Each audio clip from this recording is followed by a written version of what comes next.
성도 여러분 반갑습니다.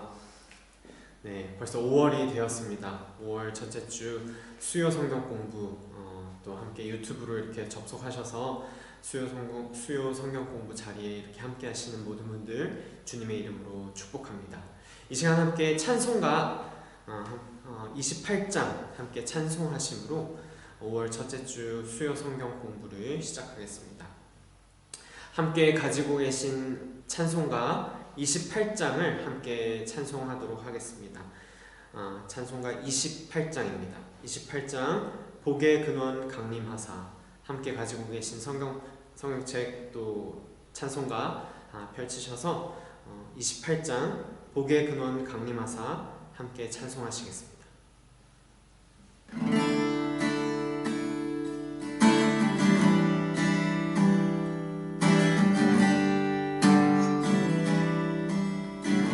복의 근원 강림하사 복의 근원 강림하사 찬송하게 하소서.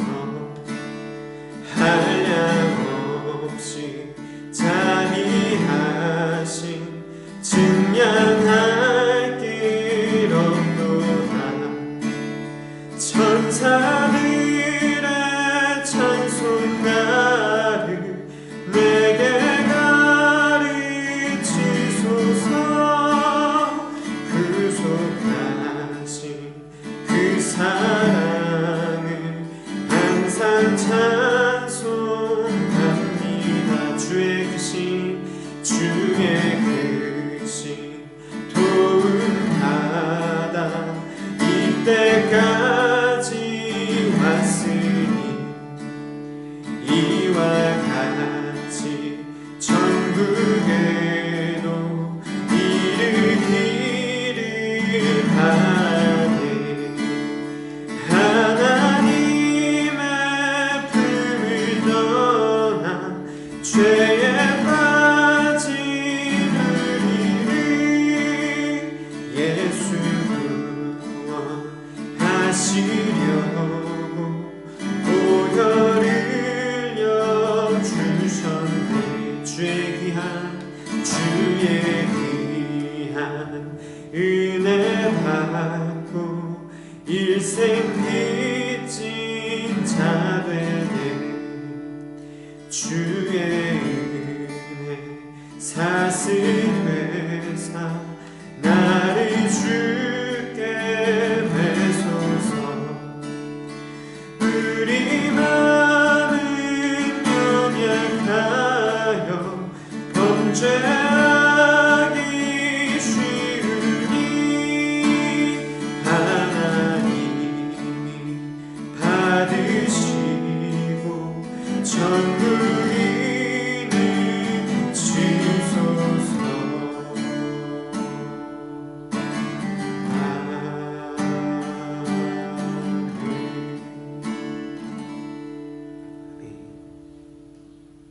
함께 기도하시겠습니다.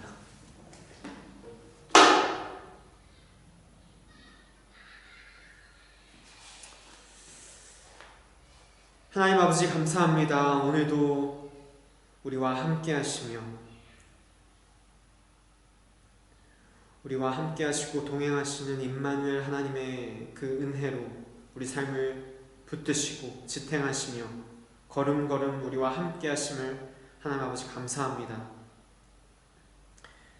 시간 주님의 말씀을 사모하며 하나님의 은혜를 갈망하는 마음으로 시간 또 이렇게 함께 모여 하나님의 말씀 앞에 섭니다. 매일 아침마다 새로운 은혜로 함께 하시는 하나님의 은혜와 놀라운 그리고 신실한 하나님의 사랑이 이 시간 우리 마음 가운데 충만히 부어지게 하시고 날마다 매 순간순간마다 일상 가운데 그 어떠한 작은 일에서도 하나님이 함께 하시며 나에게 말씀하시고 속삭이시고 인도하시는 그 크신 하나님의 함께 하심과 그 은혜를 우리가 더욱더 날마다 더욱더 경험하며 그 안에 살아가도록 그렇게 새 은혜와 새롭게 하심을 통하여 우리 마음이 더욱더 새로워지며 주님 마음에 더욱더 합하여 살아가는 우리 인생들, 그리고 우리 가정들, 우리 교회 되도록 주님 이 시간도 우리와 함께 하시며 우리 각 사람에게 말씀하시고 성경을 우리가 함께 살피며 들여다보며 이 생명의 말씀과 은혜의 말씀에 더욱더 붙들리기 원하는 마음으로 간절히 주의 말씀을 또한 붙들고 나아갈 때에 하나님 우리 각 사람에게 주의 음성 들려주시고 그 말씀을 더욱더 깊이 깨달아 알아서 삶 가운데 더욱더 실천적인 열매를 맺혀 나아가며 주께 영광되는 삶 우리가 살아가도록 주 우리와 함께 하시며 우리를 도와주시옵소서. 이 시간 벌써 새로운 달 5월을 맞이하였습니다. 새로운 달과 새로운 하루, 새로운 한 주간을 살아갈 때에도 언제나 함께 하시는 주님을 더욱더 우리가 붙들고 믿음으로 더욱 주님 바라보며 한 걸음 한 걸음 한 주, 이 하루, 이 한 달, 매일의 삶과 우리 인생 전체를 더욱더 주님께 바치고 올려드리며 살아나가도록 주님 우리 붙들어 주시옵소서. 수요 성경 공부 시간을 주님께 올려드립니다. 이 시간을 통하여 주님께서 일하시고 주님 역사하시며 주님 홀로 영광 받아 주시옵소서. 감사하며 예수 그리스도의 이름으로 기도합니다. 아멘.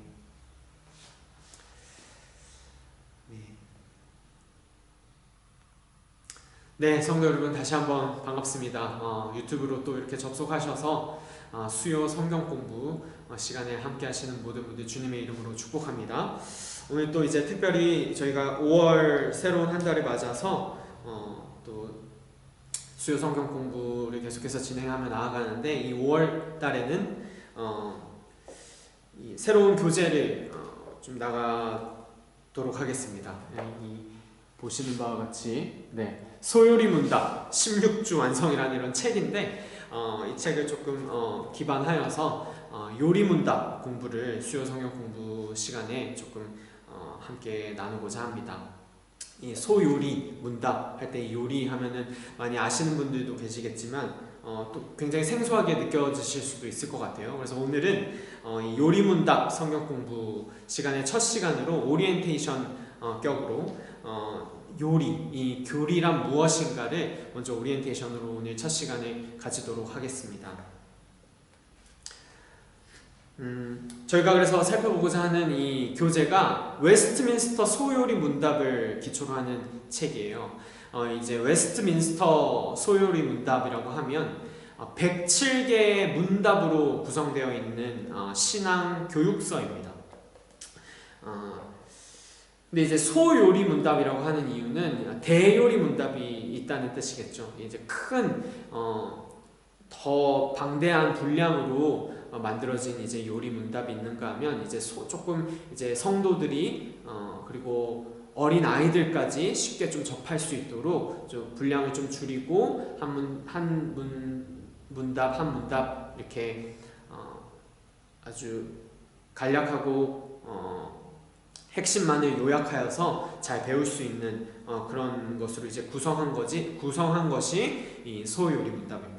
그래서 소요리 문답 같은 경우는 107개의 질문과 답이 이제 달려 있는 그런 문답 형식의 신앙 교육서인 것이죠. 영국의 웨스트민스터에서 1647년도에 이제 작성된 문서입니다. 왜 이것으로 우리가 이렇게 공부를 하느냐? 그것은 사실 요리문답 그리고 신앙교육서, 신앙고백서라는 것들이 종교개혁 당시부터 해가지고 굉장히 많이 유럽 전역에서 곳곳에서 이제 우리가 믿는 바가 무엇인지를 잘 정리하고 배우기 위해서 만들어진 문서라고 할 수 있거든요. 그 중에서도 이제 웨스트민스터 신앙고백서, 웨스트민스터 대요리문답, 소요리문답은 가장 많은 신학자들과 목사님들이 함께 모여서 가장 오랜 시간 동안 토의하고 논의하고 회의해서 만들어진, 그리고 가장 오늘날 시대에서부터 그래도 가장 최근에 만들어진 신앙 고백서, 교육서라고 할 수 있습니다. 다른 이제 요리 문답이나 신앙 고백서 같은 경우는 이제 제네바 신앙고백서나 뭐 스코틀랜드, 벨기에, 하이델베르크까지 여러 곳들이 있는데 거의 뭐 1500년대에서부터 이렇게 작성되어 왔어요. 근데 이제 웨스트민스터 같은 경우는 이제 1647년도에 이제 작성이 되면서 그래도 지금 오늘날 시대에서 가장 가까운 최근의 것이라고 할 수 있죠. 그것도 어쨌든 그렇지만 가장 굉장히 체계적이고 말씀드렸듯이 수많은 이제 신학자들과 목사님들이 함께 모여서 오랜 기간 동안 깊이 있게 작성한 그런 신앙 교육서라고 할 수 있습니다. 그래서 굉장히 유익이 많이 있는 그런 신앙 고백서여서 이 웨스트민스터를 일단 채택을 했고 이것을 통해 우리가 성경에 가르치는 바를 좀 더 깊이 있게 잘 알게 되는 그런 시간이 되었으면 좋겠습니다. 그래서 말씀드렸듯이 이 소요리 문답은 107개의 문답으로 되어 있는데 그래서 한 문제 한 문제만 이렇게 배우더라도 사실 107주가 걸릴 수도 있는 그런 내용의 교육서예요. 네, 그런데도 이제 감사하게도 이런 16주에 완성할 수 있다라는 이런 교재가 좀 나와 있어서 이것을 조금 기초하여서 저희가 함께 수요 성경 공부 때에 좀 배워보도록 하겠습니다. 그렇다고 정말 16주 만에 끝낼 수 있을지는 모르겠습니다. 더 걸릴 수도 있고 혹은 좀 더 간략하게 요약을 해서 16주보다 더 짧게 더 걸릴 수도 있을 텐데 아무튼 일단 해보도록 하겠습니다. 먼저 어찌됐든 오늘은 이제 첫 번째 시간으로 오리엔테이션으로 이 소요리 문답이라고 했을 때 이 요리라는 것이 정말 무엇인지 정말 이 소요리 문답, 웨스트민스터 뭐 이런 얘기 제가 말씀드렸지만 전혀 생소하게 들리시는 분들도 계실 것 같아요. 그래서 잘 알고 계시는 분들이나 혹은 전혀 모르시는 분들이나 다 같이 저희가 다시 한번 생각하면서 이 교리라는 것이 무엇인지를 조금 생각하는 시간이 되었으면 좋겠습니다. 그래서 오늘 오리엔테이션으로 첫 시간에는 정말 이 요리 문답이라고 하는데 요리가 무엇인지 그것을 먼저 정의 내리고 또 그것을 어떻게 배우고 그것을 배움을 통하여 어떤 유익이 있고 왜 배우는지를 오늘 오리엔테이션 시간에 살펴보도록 하겠습니다. 그럼 첫 번째로 이 요리라는 것이 무엇일까요? 저희가 뭐 이 소요리 문답, 웨스트민스터 소요리 문답이라는 교재로 수요 성경 공부를 이제 진행하고자 하는 것인데 요리가 무엇이냐? 요리해 먹는 요리냐? 그것이 아니죠. 요리라고 하면 사실 굉장히 잘 쓰지 않는 단어입니다. 이제 거의 다 요즘 이제 2022년도에 와서는 굉장히 이제 없어지고 있는 단어라고 할 수 있는데 중요한 교리를 뜻하는 단어가 이제 요리인 것이죠. 그렇기 때문에 중요한 교리를 배우는 시간이다라는 것입니다. 근데 그렇다면 또 물어볼 수 있겠죠. 교리는 또 무엇이냐라고 할 수 있습니다. 이제 중요한 교리라는데 뭐 요리나 교리나 크게 중요한 교리라고 딱 해서 딱 쉽게 이해되는 바는 아니잖아요. 그래서 중요한 교리라고 하더라도 교리가 무엇인지를 우리는 또 알아야 할 것인데 여러분 교리가 무엇입니까? 여러분 교리라는 것은 쉽게 말해서 이 성경이 가르치는 바가 무엇이냐라고 물었을 때에 대한 대답을 교리라고 할 수 있습니다. 그러니까 쉽게 말해 성경의 가르침인 것이죠. 성경이 가르치는 바가 무엇이냐 그것을 말하는 것이 교리라는 것입니다. 예를 들면 우리는 성경을 믿죠. 성경이 하나님의 말씀으로서 우리에게 선포되어집니다.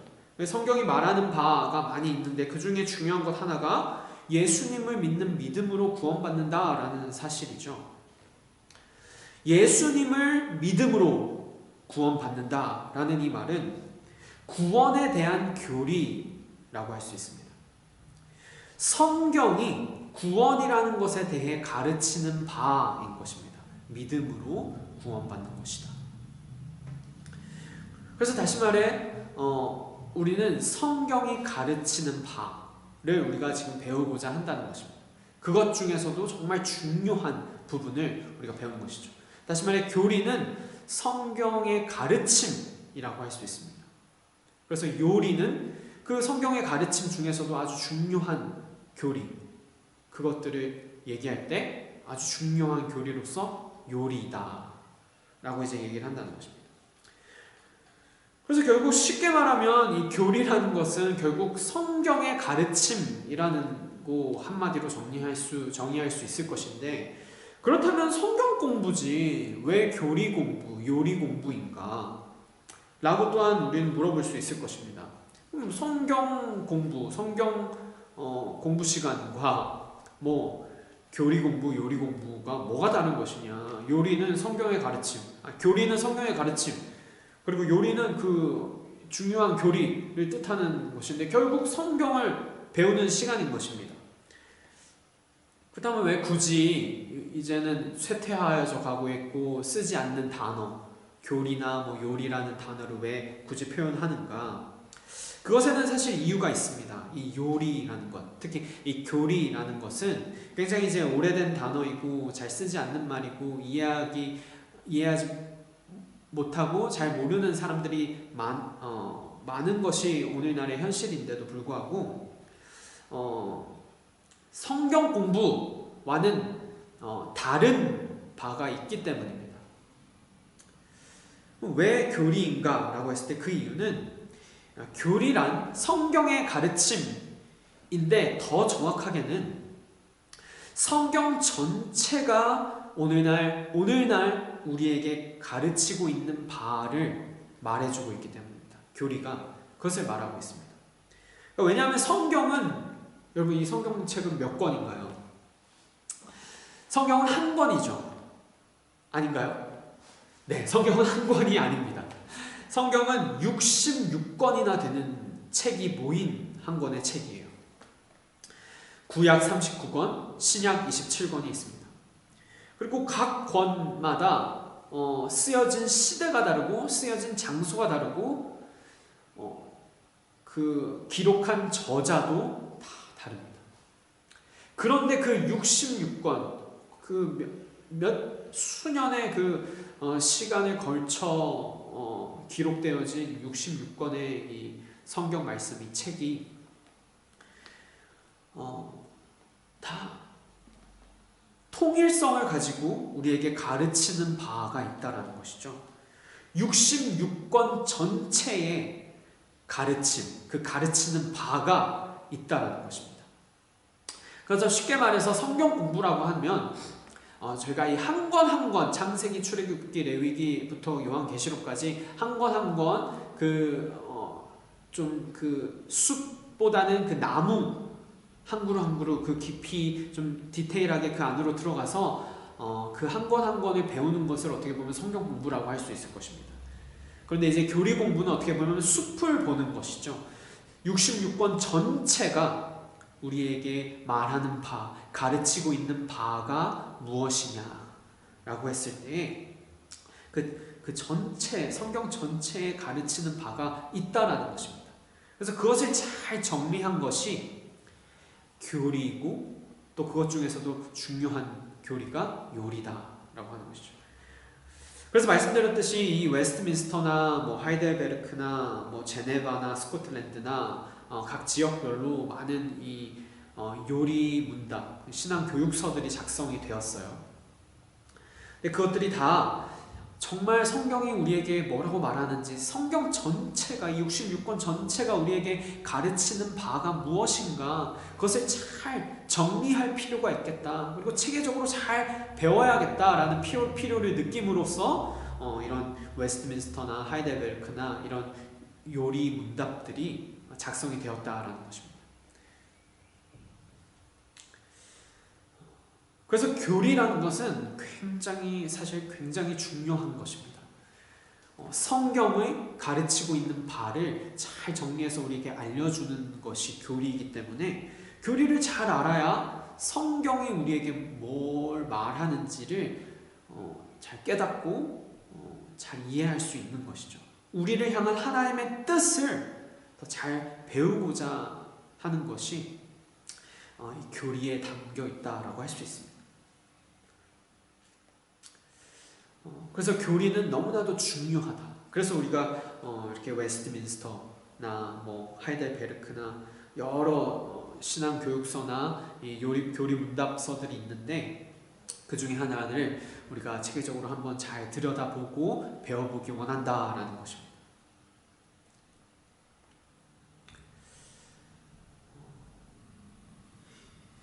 독일에 이제 하멜른이라는 지역이 있다고 합니다. 교리가 너무나도 이제 중요하다라는 부분을 오늘 오리엔테이션으로 다루면서 한 가지 예화를 들어 하나의 이야기를 먼저 제가 나누고자 합니다. 하멜른이라는 곳에 그 피리 부는 사나이가 있었다고 해요. 뭐 실제로 거기에 뭐 그런 사나이가 있었다라기보다는 하멜른의 피리 부는 사나이라는 그런 동화인지 소설인지 하는 그런 이야기가 있습니다. 들어보신 분들도 계실 텐데 하멜른의 피리 부는 사나이 들어보셨나요? 이 하멜른의 피리 부는 사나이라는 그 이야기가 있는데 그 이야기를 보면은 이런 이야기가 나옵니다. 하멜른이라는 이 도시가 있는데 거기에 들쥐들이 갑자기 도시에 엄청 많아졌다라는 거예요. 좀 조그마한 마을 같은 곳이었는데 그래서 이 그 시장이 이걸 어떻게 하면 좋은가 하고 막 이제 대책위원회를 세워가지고 마을 전체에 막 들쥐들이 막 들끓으니까 이것들을 어떻게 처리를 해야겠다, 대책을 세워야겠다 해서 얘기를 하고 있는데 방법이 없었다라는 것입니다. 근데 어느 날 한 피리 부는 사나이가 딱 나타나서 그 하멜른의 시장을 찾아간 거예요. 그래서 그 시장에게 이렇게 말했다고 합니다. 내가 이 들쥐들을 한 번에 다 없애주겠소. 라고 이제 제안을 했다고 해요. 그러니까 이제 시장은 그렇게만 해주면 원하는 걸 다 들어주겠습니다. 정말 제발 좀 그렇게 좀 해주세요. 라고 간절히 그렇게 부탁을 했다는 것입니다. 근데 이제 그래서 이제 피리 부는 사나이가 알겠습니다 하고 이제 딱 갔어요. 그러고 뭘 어떻게 하느냐 이렇게 보니까 피리를 막 이제 불기 시작했다라는 것입니다. 피리를 막 부니까 들쥐들이 막 이제 그 피리 부는 사나이를 쫓아가더래요. 그래서 이 사나이는 점점 피리를 불면서 그 들쥐들을 다 데리고 어디론가 유유히 사라졌다고 합니다. 그 들쥐들이 다 그냥 사라졌대요. 그런데 문제는 여기서부터입니다. 그 피리 부는 사나이가 이제 시장에게 딱 와가지고 자, 들쥐를 다 이제 없애줬습니다. 내가 원하는 걸 이제 들어주시오라고 이제 자기가 원하는 바를 이제 얘기하는데 하멜른의 사람들과 그 시장이 그냥 입 싹 닫고 아무 일도 없었다는 듯이 우리가 언제 그랬냐, 나는 모른다, 나 몰라라 이렇게 된 거예요. 그래서 굉장히 이제 이 하멜른의 피리 부는 이 사나이는 굉장히 실망을 한 것입니다. 그런데 문제는 이 하멜른이라는 시는 크리스찬 동네였다고 해요. 그래가지고 주일이 되면 모든 동네 사람들이 모여서 예배를 드렸다고 합니다. 그래서 어른 예배가 이제 어느 주일날 이제 진행이 되고 있었는데, 그 예배를 이제 열심히 드리는 그런 도시, 마을이었다라는 것이에요. 이 하멜른이라는 곳이. 근데 어느 날 주일 예배가 끝나고 딱 나오니까 그 마을에 아이들이 다 사라졌다고 합니다. 피리 부는 사나이가 어떻게 그 아이들을 어떻게 했는지 아무도 모르는데 그냥 피리를 막 부니까 또 아이들이 그 피리 부는 사나이를 따라 다 떠나갔다고 해요. 그리고 그 피리 부는 사나이와 마을 전체의 모든 아이들이 그냥 다 사라져버렸다라는 것입니다. 근데 아무도 아이들이 사라졌다는 것을 몰랐다라는 것이에요. 모든 어른들이 다 그냥 예배 드린다고 아이들이 어떻게 됐는지 아무도 신경 쓰지 않고 몰랐다라는 것입니다. 자, 이 이야기를 우리가 볼 수 있는 부분은 이 하멜른이라는 이 마을은 모든 사람들이 크리스찬으로서 예배를 드리고 예수님을 믿고 주님의 자녀로 산다고 사는 사람들이었는데, 그 피리 부는 사나이가 들쥐를 없애줬는데도 불구하고 그와 함께한 약속도 지키지 않고 어겼을 뿐더러 그랬을 뿐만 아니라 주일날 예배 드린다고 아이들에 대한 돌봄이나 케어가 전혀 없었다는 것입니다. 아이들이 다 사라졌는데도 아무도 몰랐다라는 거예요. 예배 드린다고 바빴다라는 것입니다.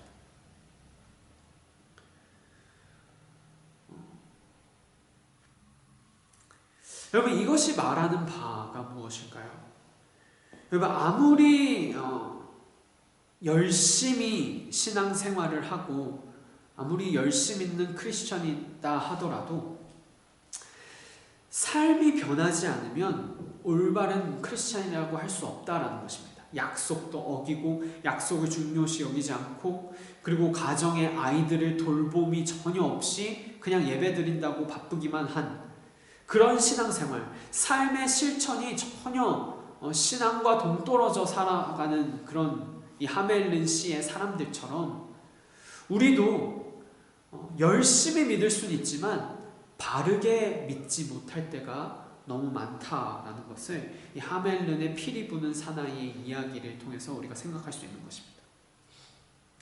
아무리 열심히 예배드리고 열심히 신앙생활 한다고 하여도 약속도 어기고 지킨 약속을 말한 대로 지키지도 않고, 예배드린다고 바쁘긴 한데 아이들에 대한 케어와 돌봄이 전혀 없고, 아이들이 온데간데 어디 있는지도 알지도 못하는 그런 가장들이라면 그것은 뭔가 문제가 있는 신앙생활이고 예배의 모습이라는 것입니다. 근데 여러분, 왜 이런 일들이 벌어질까요? 열심히 믿는 것과 바르게 믿는 것은 다르다라는 것입니다.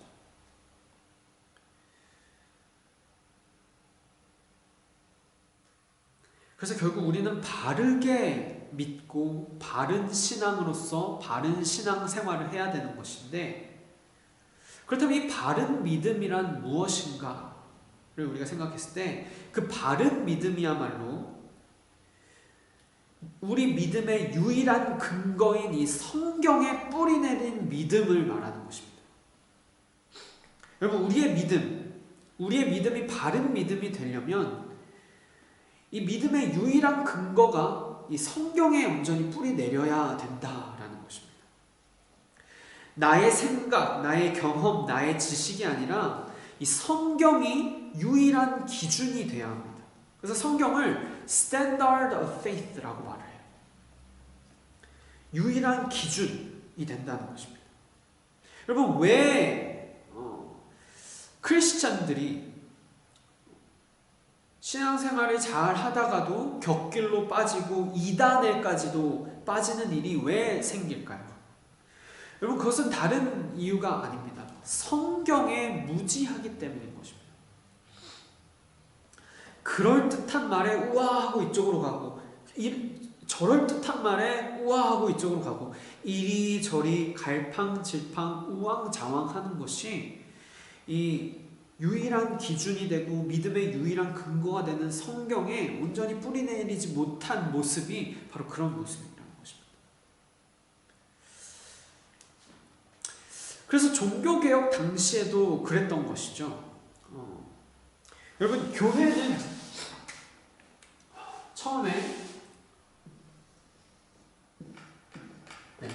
처음에 이렇게 쭉 잘 가야 했고 가고 있었습니다. 이렇게 잘 가고 있다가 교회가 이렇게 가야 되는 건데 점점 뭔가 이상하게 좀 교회가 흘러가는 거예요. 그래서 이를 보던 많은 종교 소위 말해 종교 개혁가들이 뭔가 지금 문제가 있다는 것입니다. 그래서 다시 돌아가자. 다시 제자리를 찾자라고 하고 돌아간 것. 제자리로 돌아간 것. 그 교회를 이제 개신교라고 하는 것이죠. 이렇게 잘 가다가 삐져나오고 새롭게 다시 길을 찾아 다른 곳으로 가서 새롭게 생긴 것이 개신교가 아니라 제자리를 찾아 돌아간 것을 개신교라고 하는 것입니다. 그래서 이상하게 가고 있는 교회의 모습을 보고 잘못됐다 판단하여서 원래 자리로 다시 리폼하자, 다시 모습을 재형성하자, 되찾자, 돌아가자 한 것이 종교 개혁이죠. Reformation, Reformation이죠. 종교 개혁. 그죠? Reform하자, 개혁하자. 그래서 개혁하자 하고 Reform을 했기 때문에 그것을 이제 Reformation이다라고 이제 얘기를 하는 것이죠. 왜냐하면 교회가 다 잘 아시겠지만 교회가 이상하게 이제 이렇게 잘 가다가 이렇게 계속 갔어야 하는데 이상하게 이제 타락을 하게 되죠. 교회가 이제 뭐 소위 말해 뭐 면죄부라는 것을 만들어서 이걸 사야, 이걸 돈 주고 돈을 내서 이것을 사야 내 죄가 해결이 되고, 그리고 뭐 지금 천국도 아니고 지옥도 아닌 중간에 껴가지고 살고 있는 너의 죽은 친척들이나 뭐 가족들이 있는데 뭐 이것을 사고 뭐 그렇게 해야 그 사람들이 지옥에 안 가고 천국으로 갈 수 있다, 뭐 그런 얘기들이나, 그리고 교황이 뭐 성경이 말하는 것보다 교황의 말이 더 권위가 있고 더 중요한 말이 되고, 또 마리아에게 기도를 하고 하는 뭐 그런 것들이 아주 극단적으로 안 좋게 아주 정말 타락한 모습으로서, 그리고 사제들과 뭐 목사들이 이제 성적으로까지 막 타락하여서 교회가 교회 아닌 모습으로 가고 있었다는 것입니다. 바로 그 중세 시대의 타락한 교회의 모습을 우리가 종교개혁사를 통해서 잘 알고 있죠. 그때 우리가 이제 제대로 돌아가자, 성경으로 돌아가자, 오직 믿음으로, 오직 은혜로, 오직 하나님께 영광을 하며 이제 개혁하여 원래 자리로 돌아간 것이 이제 종교개혁인 것입니다.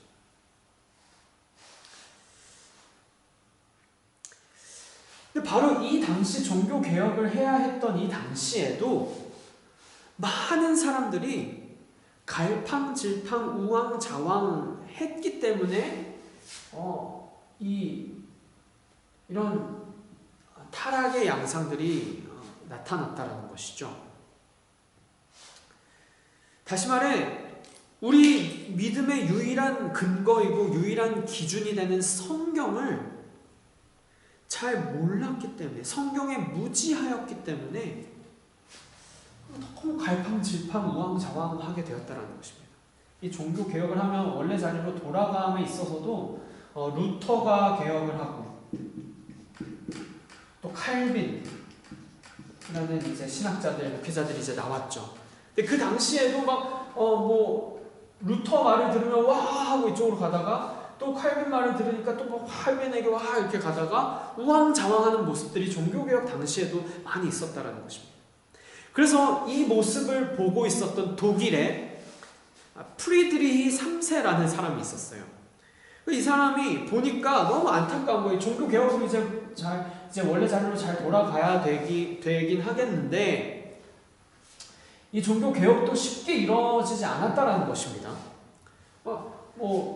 루터에게 와 하면서 이렇게 몰리기도 하면서, 또 칼빈에게 와 하면서 몰리기도 하면서 우왕좌왕 갈팡질팡 하는 모습이 종교개혁 당시에도 어떻게 올바로 잘 개혁할 수 있을까 고민하면서도 그것이 굉장히 어려웠다는 것이죠.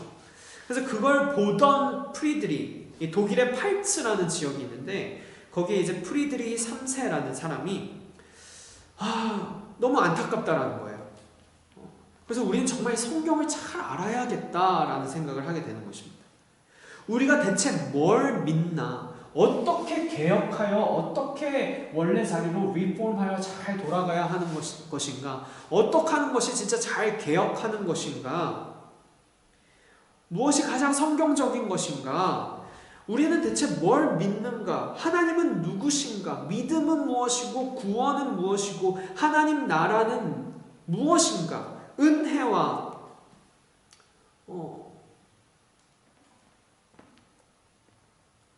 구원, 믿음 이런 것들이 다 어떻게 정의 내려야 하는가? 성경은 그것들에 대해 뭐라 말하나? 라는 질문을 이제 막 던지게 된 것입니다. 그래서 이제 이 성경을 바르게 믿고자 이 프리드리히 3세라는 이 사람은 멜랑히톤 많이 들어보시고 아셨죠? 멜랑히톤의 제자 두 사람을 이제 부릅니다. 우르시누스와 올레비아누스라는 이제 사람들인데 이 두 사람, 이 멜랑히톤의 제자들이었죠. 이 두 사람을 불러서 그들에게 이제 부탁을 하는 거예요. 우리가 대체 뭘 믿는지, 우리의 믿는 바가 무엇인지, 우리의 믿는 바, 그것과 성경이 가르치는 바는 동일한 것이죠. 그래서 그 성경이 가르치는 바를 아주 그 핵심들을 잘 요약해서 문서로 좀 정리해 주세요. 만들어 주세요. 라고 부탁을 한 것입니다. 그래서 이 멜랑히톤의 제자들 우르시누스와 올레비아누스를 통해서 만들어진 그 성경 핵심의 요약집이 하이델베르크에서 작성이 되었기 때문에 하이델베르크 요리문답이라는 그 문서로서 작성이 되었습니다. 그래서 이 하이델베르크 요리문답은 1563년도에 이제 작성이 되었거든요.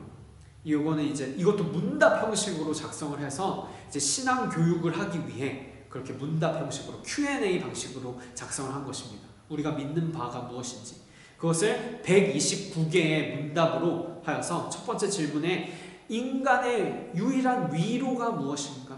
나의 진정한 소망과 행복을 찾을 수 있다면 나의 유일한 위로는 무엇인가? 라는 것을 질문으로 시작해서 우리 인간이 정말 어떻게 하나님의 피조물로서 살아가는 것이 바르고 옳은 것인지를 성경이 가르치는 바를 통해서 잘 배우고자 그 129개의 문답으로 이제 하이델베르크에서 작성한 것을 하이델베르크 요리문답이라고 한다는 것입니다.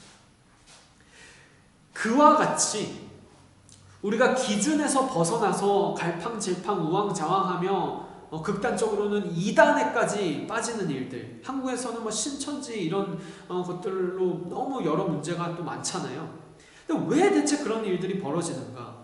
유일한 신앙의 기준, 우리 믿음의 근거인 이 성경에 대해 우리가 무지하기 때문에 그런 일들이 자꾸 벌어진다는 것입니다. 종교개혁 당시에도 그랬다라는 것이죠. 그래서 그런 모습을 보며 안타까워했던 프리드리히 3세가 그 두 신학자에게 부탁한 것이 이 성경의 핵심, 성경이 가르치는 바를 잘 요약해서 정리해 주셔서 좀 문서로 만들면 좋겠습니다. 라고 해서 이제 하이델베르크 요리문답이라는 것도 생겼다는 것입니다.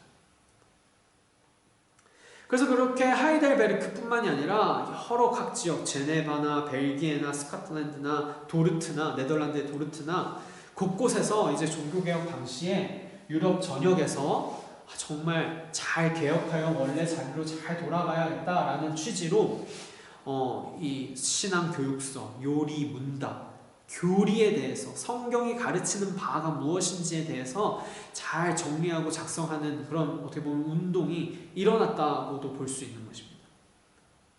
그래서 그것이 오늘날 우리 삶에도 고스란히 적용이 되기 때문에 이 종교개혁 당시뿐만이 아니라 오늘날도 우리는 이리 갔다 저리 갔다 우왕좌왕 갈팡질팡하며 정말 신앙의 기준에 딱 올바르게 서서 올바른 바른 믿음으로서 우리가 사는 것이 아니라 그 하멜른시에 있었던 하멜른의 많은 크리스찬들이 그랬던 것처럼 정말 실천적이고 삶에 있어서는 믿음과 동떨어진 삶을 살았던 것처럼 우리도 너무나도 많은 때에 성경에 무지하여서 이 기준에 올바로 딱 쓰지 못하고 우왕좌왕 갈팡질팡 할 때가 너무나도 많기 때문에 그래서 극단적으로는 이단에까지 빠지게 되기 때문에 우리도 이런 요리 문답, 이 교리라는 것을 잘 배움을 통해서 나의 믿음의 기준, 신앙의 기준이 성경에 올바로 잘 뿌리내리고 서야 하겠다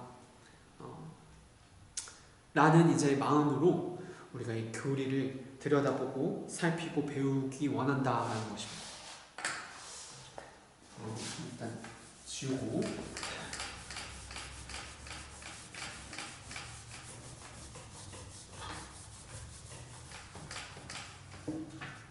그래서 종교개혁 당시나 오늘날의 오늘 시대나 우리는 우리 믿음의 유일한 근거, 우리 신앙의 기준인 이 말씀이라는 것에 깊이 뿌리내리고 그 기준이 확고히 서 있지 못하면 그 종교개혁 당시에 우왕좌왕 갈팡질팡하며 바른 믿음을 갖는 것에 있어서 아주 어려움이 있었던 것처럼 오늘날도 우리가 이 성경을 기준으로 하여 우리 믿음이 잘 뿌리내리지 못하면 우리도 갈팡질팡하며 곁길로 빠지게 되는 일들이 일어난다는 것입니다. 다시 말해 이 요리 문답이나 이 교리라는 것은 쉽게 말해 너무나도 좋은 것입니다. 이 성경 66권이 말하는 바, 가르치는 바를 아주 핵심적인 부분만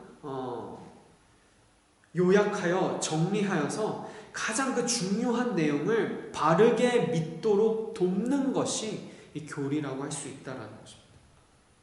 성경의 가장 중요한 내용을 바르게 믿도록 돕는 것, 그것이 교리입니다.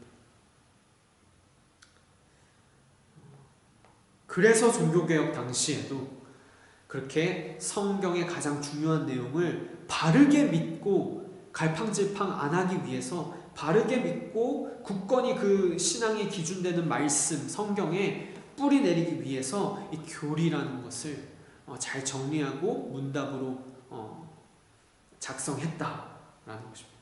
그래서 똑같은 그 취지와 마음을 가지고 우리는 우리 삶 가운데 어떻게 말씀을 적용하고 이 말씀을 어떻게 이해하고 깨달아 알아서 이 가르치는 바가 고스란히 나의 믿는 바가 되어서 우리 삶 가운데 믿음과 이 신앙과 삶이 동떨어지지 않고 정말 믿음대로 행하고 믿음대로 온전히 실천이 있고 삶이 변하는 그런 삶을 살기 위해 이 교리를 들여다보기 원하는 것입니다.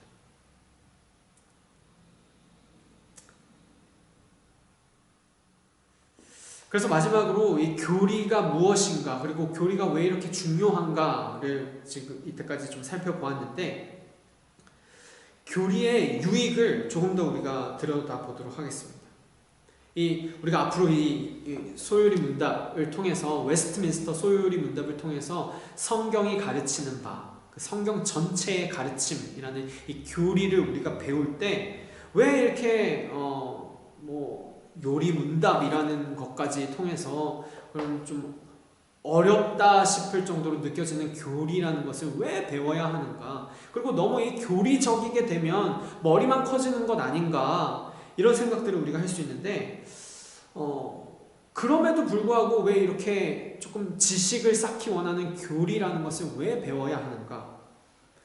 그래서 가장 중요한 것은 여러분 이 교리라는 것을 배움을 통해 우리는 복음을 더 풍성하게 이해하고 또한 설명할 수 있게 되기 때문입니다. 그리고 교리라는 것을 통해서 우리는 성경이 가르치는 바를 잘 이해할 수 있게 되기 때문에 그 교리를 잘 배우면 우리는 복음을 더 잘 이해하게 될 뿐만이 아니라 하나님을 더 잘 예배할 수 있게 되는 것입니다. 그리고 마지막으로는 교리를 잘 이해하고 배울 때에 단순히 우리의 머리에 지식이 쌓이는 것이 아니라 우리 삶의 그 실천적인 부분들이 더 변하게 되는 것을 우리가 볼 수 있습니다. 왜냐하면 여러분 성경이 가르치는 바는 결국 좀 또 크게 보고 얘기하면 복음이라고 할 수 있거든요. 그리고 복음은 하나님의 능력이라고 말을 합니다. 그리고 복음을 우리가 다 온전히 잘 듣고 배우고 알 때에 우리 삶이 변하는 것이죠. 왜냐하면 복음은 하나님의 능력이기 때문에 단순히 우리가 배운다고 머리로 이해한다고 머리에 지식만이 쌓이는 것이 아니라 그것을 온전히 잘 배울 때에 그것은 우리 삶을 변화시킬 수밖에 없습니다. 복음이라는 것은 하나님의 능력이기 때문에 그렇습니다. 그리고 이 교리라는 것은 그 복음을 잘 이해하고 설명할 수 있게 돕는 것이 된다라는 것이죠. 여러분, 복음이 무엇입니까?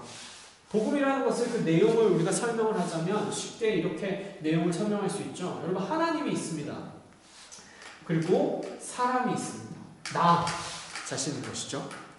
하나님과 사람은 처음에 잘 연합되어 있었어요. 그래서 영어로 이제 perfect union이라고 할 수 있습니다. 하나였다는 것입니다. 완벽한 하나됨이라는 이 교제를 이루고 있었죠. 네. 그런데 문제가 생겼습니다. 그것이 무엇이었나요?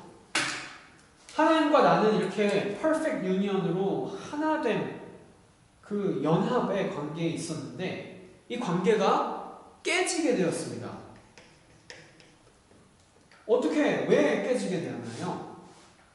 바로 나의 죄 때문에 깨지게 되었습니다. sin이라는 것이죠. 근데 지금 이제 복음을 설명하고 있는 것인데 이 복음의 핵심은 무엇입니까? 죄로 인해 하나님과의 관계가 깨졌는데 그것을 회복해야지만 되는데 인간은, 근데 그 방법이 없다라는 것입니다. 아무리 착하게 살고 아무리 좋은 일을 많이 하고 아무리 공부를 많이 하고 아무리 돈을 많이 벌고 아무리 인간이 할 수 있는 최고의 일과 최선의 일과 누가 봐도 멋지고 누가 봐도 대단하다라고 한다 한들 절대로 이 인간 편에서는 다다를 수 없는 하나님의 영광에서 완전히 떨어지게 됐다라는 것입니다. 이 관계가 회복이 되지 않습니다. 인간 편으로서는 여기에서부터는 무엇을 해도 이 관계를 회복을 할 수 없게 되었습니다. 여기까지가 절망적인 나쁜 소식이죠. 근데 이것이 복음, 좋은 소식이 되는 이유는 무엇입니까? 우리로서는 전혀 길이 없는데 하나님께서 길을 내셔서 우리에게 와주신 것. 하나님의 아들, 예수 그리스도, Son of God, Son을 보내주심으로써 이 sin을 해결하셨다는 것입니다. 그러니 이것이 너무나도 좋은 소식이죠. 여러분, 이 좋은 소식, 이 복음을 들은 우리는 어떻게 되나요?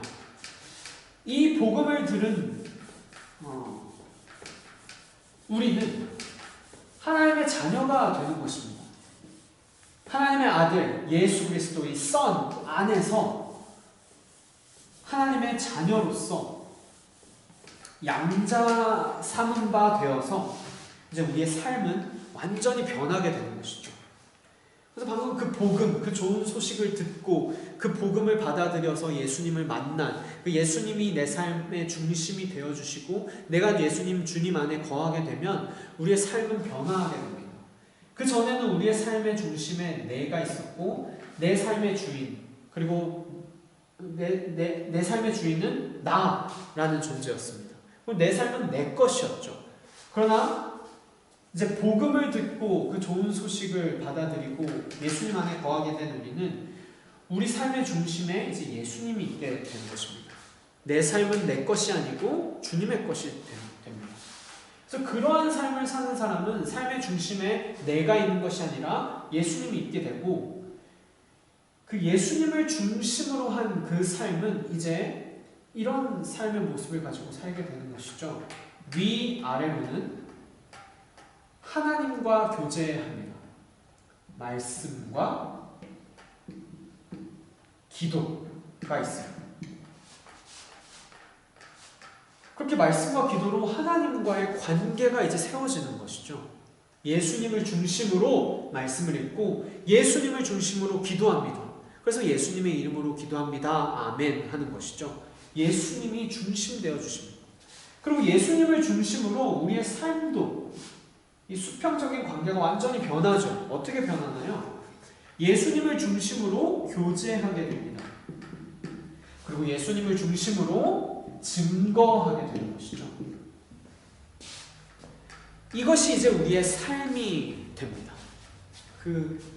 방금 이 전 그림으로 우리가 살펴보았던 복음이라는 그 좋은 소식을 듣게 되고 받게 되고 그 좋은 소식 복음을 통해 예수님을 만난 사람은 이제 그 삶이 이렇게 변한다는 것입니다. 예수님을 중심으로 하나님과 교제하며 사람과의 교제가 점점 새롭게 되어져 가는 것이죠. 그리고 이 삶은 이제 어떻게 보면 하나의 바퀴처럼 굴러가게 되는 것인데 우리의 인생이 이런 바퀴라는 것입니다. 그래서 이것을 이제 Christian Wheel of Life라고 이제 표현하는데 이러한 예수님을 중심으로 한 이러한 삶이 어떻게 굴러가는가? 우리는 우리의 삶, 우리 인생은 굴러가는 것이잖아요. 어떻게 굴러가느냐? 이제 순종이라는 이 바퀴로 이 삶이 이제 굴러가게 되는 것입니다. 근데 이 모든 것이 복음을 받아들였을 때, 복음, 그 좋은 소식을 듣고 그 복음의 능력에 사로잡혔을 때, 복음을 알게 되었을 때 일어나는 일이라는 것입니다. 예수님을 중심으로 말씀을 읽고 기도하며 예수님을 중심으로 교제하고 또한 증거하며 순종함으로써 이 삶이 굴러가게 되는 것. 다 복음으로 인하여 변화된 삶을 뜻하는 것입니다.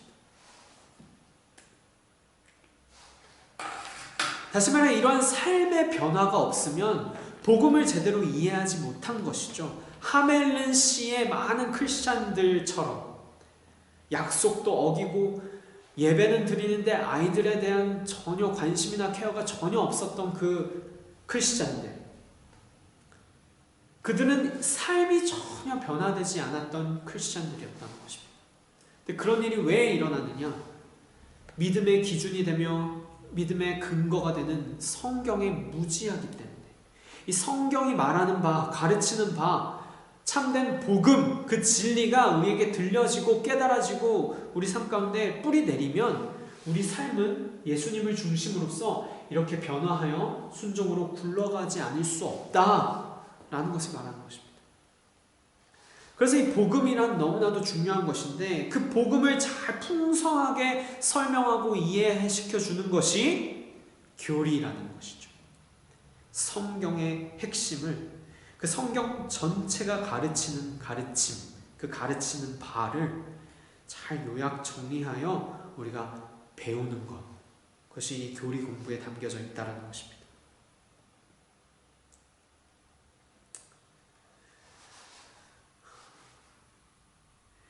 그래서 이 교리 공부의 유익으로서 가장 중요하게는 그 복음을 잘 이해할 수 있게 된다라는 부분이고, 그렇게 되었을 때 우리 삶이 또한 변화된다라는 것입니다. 그리고 마지막으로는 그렇게 우리 삶이 변하는 복음의 중심된 우리의 삶은 결국 하나님을 더 잘 예배하게 만든다라는 것을 우리가 기억했으면 좋겠습니다. 우리는 교리를 통해 하나님을 알아가게 됩니다. 그리고 하나님을 알아갈 때 우리는 하나님의 아름다움과 하나님의 영광에 우리는 빠지게 되는 것이죠. 그렇게 될 때 우리는 하나님이 좋아지게 되고 하나님을 즐거워하게 되는 것입니다. 그리고 하나님을 즐거워한다는 것이 우리 인간의 목적이라고 성경은 말합니다.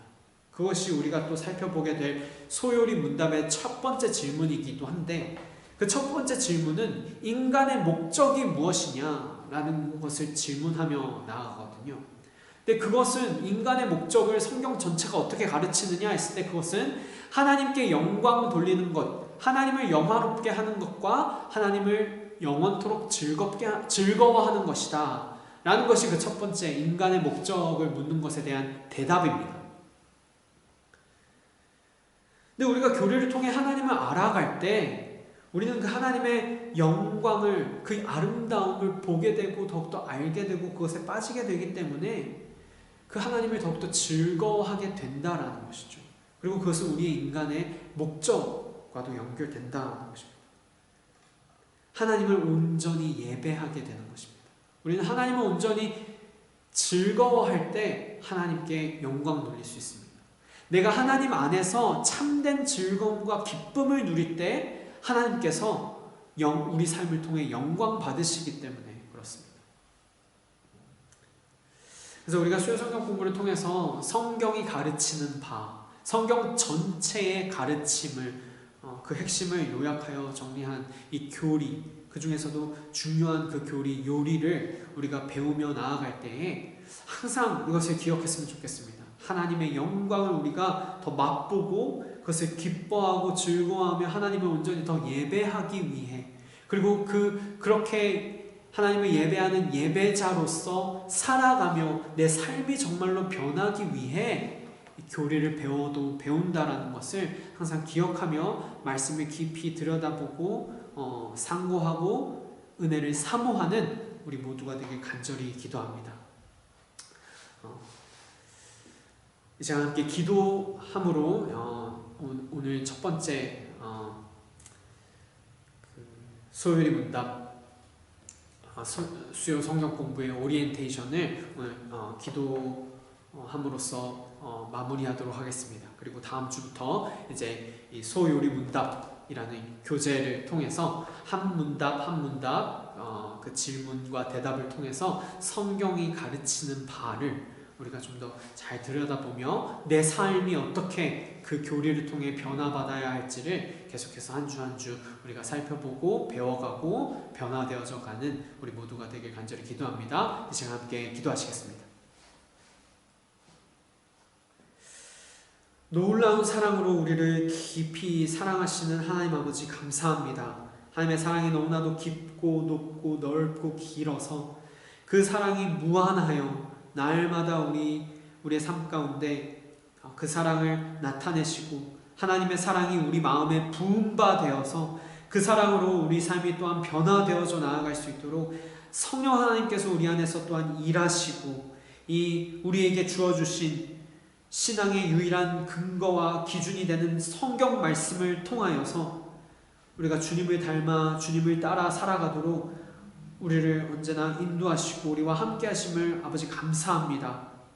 놀라운 그 사랑과 은혜로 우리 삶이 더욱더 변화하게 하시고 이 교리 공부를 통하여 교리를 배울 때에 성경이 가르치는 바가 무엇인지 더욱더 깨닫고 복음이 우리 삶을 더욱더 변화시키도록 온전히 우리 자신을 다 하나님 앞에 내어드리기 원합니다. 하나님, 우리 각 사람에게 임하여 주시고 말씀하여 주셔서 이 말씀을 통하여 진정으로 우리 마음과 생각이 더욱더 새로워지며 우리 삶이 우리 실천적으로 우리 삶이 더욱더 변화하며 우리 가정과 교회가 진정으로 주님의 그 진리 안에서 더욱더 성숙하여져 가며 부흥할 수 있도록 하나님 우리를 도와주시고 우리의 신앙과 삶이 진정으로 이 진리의 말씀에 깊이 뿌리 내리고 그 기준이 더욱더 확고하여 좌로나 우로나 치우치거나 갈팡질팡하지 않으며 더욱더 주님 바라보며 굳건하게 나아가도록 우리와 함께하여 주시옵소서. 감사하며 거룩하신 우리 주 예수 그리스도의 이름으로 기도합니다. 아멘. 네, 5월 첫째 주 수요 성경 공부를 마쳤습니다. 네, 한 주간도 평안하시길 바랍니다. 감사합니다.